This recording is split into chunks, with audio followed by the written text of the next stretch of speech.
Namaste everyone, welcome back to my YouTube channel Devanichala. In this video, I'm going to teach you how to do Surya Namaskar. Because most of the students I was watching in the classes, when I used to take the class, most of my students used to change the position of the body when I'm doing the asana. And most of the people will do the same thing when they are performing the Surya Namaskar. And in this video, I am going to teach you what is the correct way to perform Surya Namaskar, right? Because if you're not performing the Surya Namaskar properly, then there is no use of it, right? So if you want to get the benefit from the Surya Namaskar, there is a way to perform it, and there is a way to perform the beautiful Surya Namaskar, so that you will get the benefit from the each and every asana which is we are performing in Surya Namaskar. And here there are 12 different types of asana practices that we will be getting in this Surya Namaskar. So now we will be performing those 12 asanas with the geometry, with the proper alignment of each asanas. Okay. And as well as you have to bring your awareness towards the respective body. Here I will be sharing you the way we have to do, what exactly the breathing pattern, what are the name of those asanas, what is the position, where you have to bring the awareness, where you have to contract, where you have to relax.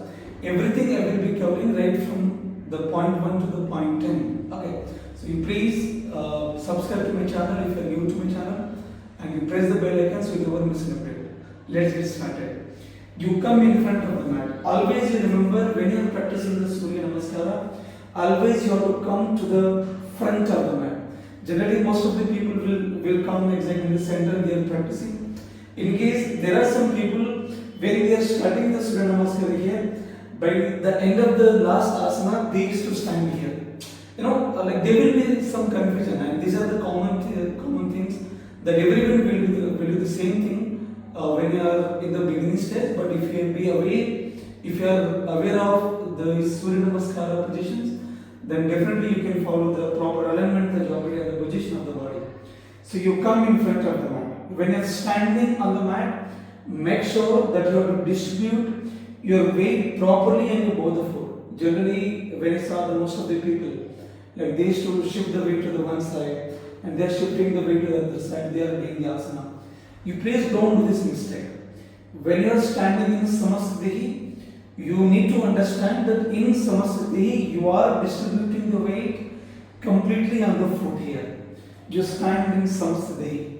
You keep pressing your four corners of your both foot touching to the ground. Now you join your both hands in Namaskara, Pranamasana, where you are keeping your both hands in Anjali Mudra in front of the chest.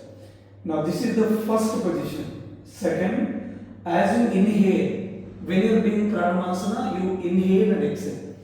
And when you are entering into the second position of the asana, now when you check, you raise your both the hands up. Now you have to keep your head in between of both the hands. Generally, if you are new to this practice, and most of the people will do this, they are sinking the head completely. The moment when you are sinking your head back, if you are dropping the head completely, you will get too much strain in the nervous system. Okay, you will get too much strain in the cervical. As you are getting too much strain in the cervical, it will compresses your nerves completely, and there is a chance of getting the pain in the neck. There is a chance of getting the dizziness, right? If you will get the dizziness, you will get the headache. Then you will find difficulty in taking the breath as well. So you remember, you have to follow your meditation. Okay. So you raise your both hands in second asana.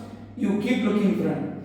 You start move your hips forward. You keep contracting the hip. The moment when you are pushing the hip forward, you keep contracting the hips here. You keep engaging the core at the same. You have to go with the Mula Bandha, activate your pelvic floor muscle. You keep engaging your pelvic floor here, and you slowly go back as much as you can.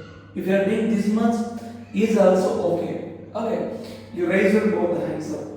Now you slowly bend back as much as you can and stay. And in the third position, you have to bring the glutes out. I will show you to this side. In the third position, if this is the second one, exhale. You have to extend your both hands completely forward. You have to go with the anterior pelvic here. You don't try to hunch in the back. Don't do this.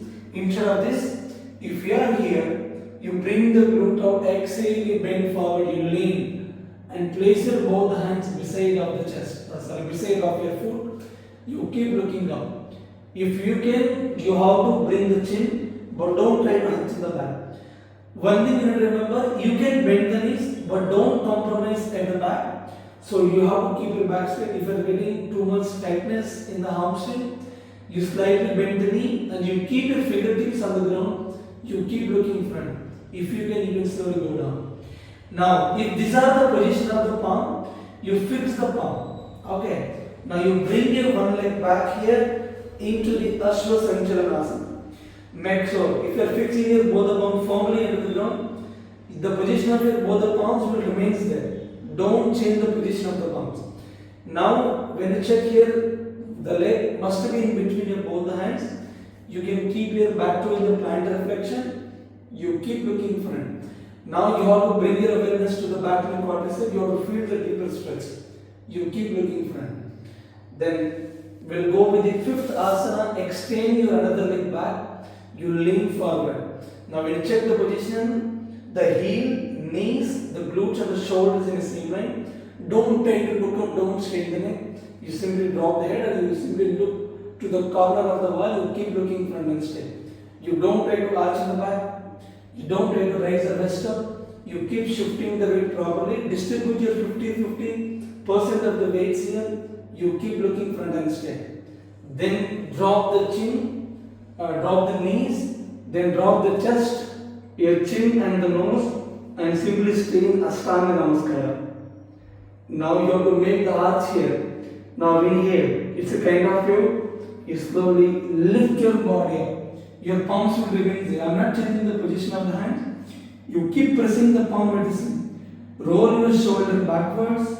You can keep your toes pointed or you can keep your legs in the dorsey. You lift the body up. See, if you are new to this Surya Namaskar completely, you don't try to lift the body and don't collapse the shoulder here. Okay, don't sink it. If you are here, roll your shoulders backwards.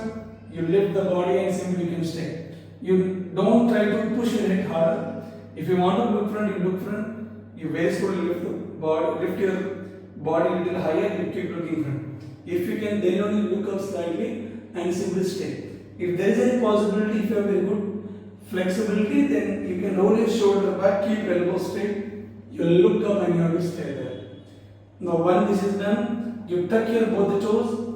You start lift your wrist up into Adho Mukha.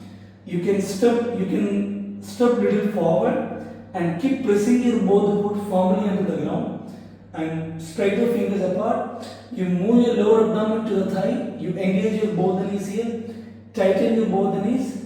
You look exactly in between of both the hands and simply you have to stay. Don't try to look up completely. You look in between and you have to stay. If you want to look front, you can look, but you try to distribute the weight properly on the hands and the legs.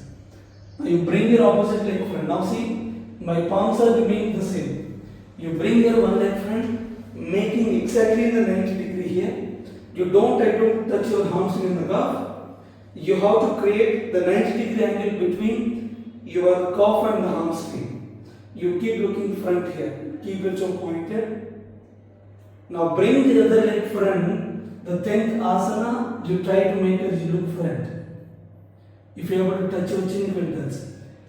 Now, if you want to enter into the 11th position, you extend your both hands in front. You don't need to lift the body directly. As we are here, extend your both hands.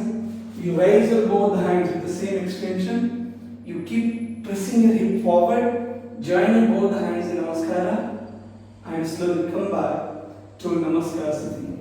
Now, this is the position of the body that you have to follow throughout the asana.